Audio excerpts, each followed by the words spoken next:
बहुत समय पहले की बात है। एक गुरु और शिष्य कहीं से गुजर रही थी। चलते चलते उन्हें प्यास लगी और वो एक खेत के बीच बने टूटे फूटे घर के पास पहुंच गई।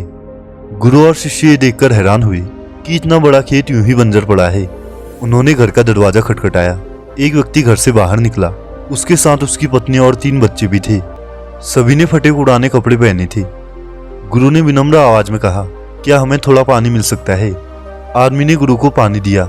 गुरु ने पानी पीते पीते पूछा, मैं देख रहा हूं तुम्हारा खेत बहुत बड़ा है, लेकिन इसमें फसल नहीं बोई गई।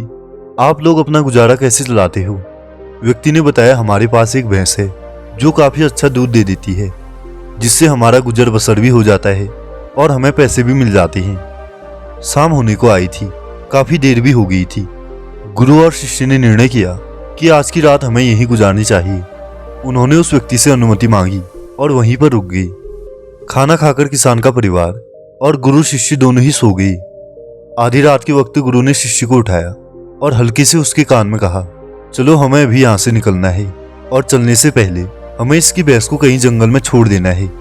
शिष्य को अपने गुरु की बातों पर भरोसा नहीं हो रहा था। जिस गुरु से उसने इतनी शिक्षाएं ली थी, आज उन्होंने उससे किसी का बुरा करने को कहा था। फिर भी वो उसके गुरु थे, इसलिए वो अपने गुरु की बातों से मना नहीं कर सकता था। तब आधी रात के वक्त गुरु और शिष्य किसान की भैंस को लेकर वहां से भाग गई और भैंस को एक जगह पर छोड़ दिया जहां से वो कभी वापस नहीं आ पाती। इस वाक्य को हुए 5 साल गुजर चुके थे। अब वो शिष्य एक बहुत बड़ा गुरु बन गया था, लेकिन ये बात अभी भी उसके मन में खटक रही थी कि आखिरकार उस व्यक्ति के साथ क्या हुआ होगा। इसलिए एक दिन शिष्य ने अपनी गलती सुधारने का निर्णय किया। उसने सोचा, क्यों ना उस आदमी से मिला जाए और उससे क्षमा मांगी जाए और उसकी कुछ आर्थिक मदद भी कर दी जाए, वरना ये वाक्य मुझे जीवन भर चैन से नहीं रहने देगा। शिष्य उस व्यक्ति से मिलने के लिए निकल पड़ा। कुछ दूरी तय करके वो उस जगह पर पहुंचा जहां पर वो व्यक्ति रहता था। लेकिन इस बार शिष्य और हैरान हो गया जब उसने देखा कि उस जगह पर एक बहुत बड़ा घर बना है। फल का बगीचा बना हुआ है। दिखने में वो किसी समृद्ध व्यक्ति का घर लग रहा था। शिष्य ने सोचा, शायद भैंस के न रहने पर किसान का परिवार सब कुछ बेचकर यहाँ से चला गया होगा, इसलिए वो वापस लौटने लगा। तभी उसने उस आदमी को देखा। शिष्य उस आदमी के पास गया और बोला, शायद आप मुझे नहीं पहचानते, लेकिन मैं आपको जानता हूँ। मैं कुछ सालों पहले अपने गुरु के साथ यहाँ आया था। व्यक्ति ने मायूसी से कहा, हाँ, कैसे भूल सकता हूँ उस रात को। आप लोग तो बिना बताए चले गए, पर उसी दिन न जाने क्या हुआ, जो मेरी भैंस थी वो भी कहीं दूर चली गई और कभी वापस नहीं आई। कुछ दिन तक तो मुझे समझ ही नहीं आया कि आखिरकार मुझे क्या करना चाहिए, लेकिन गुजर बसर तो करना ही था। तो लकड़ी काटकर बेचने का मैंने काम किया और उसी से कुछ धन जोड़कर अपने खेत की जुताई की और उसमें फसल बो दी। आखिरकार मेरी मेहनत रंग लाई और फसल बहुत अच्छी हुई और वही फसल को बेचकर मैंने फूलों का ये बागान लगा दिया और ये काम चल पड़ा। इस समय आसपास के सभी गांवों में सबसे बड़ा फलों का व्यापारी मैं ही हूँ। सचमुच ये ना होता अगर वो भैंस न चली गई होती, क्योंकि उसी के कारण मैं लाचार था। उसके जाने के बाद मैंने नए रास्ते निकाले जिससे मैं पैसे कमा सकता था और आज मैं बहुत बड़ा व्यापारी हूँ। शिष्य ने पूछा, लेकिन ये काम तो आप पहले भी कर सकते थे। आदमी बोला, कर तो सकता था, लेकिन उस समय मेरी जिंदगी बिना मेहनत के भी चल रही थी।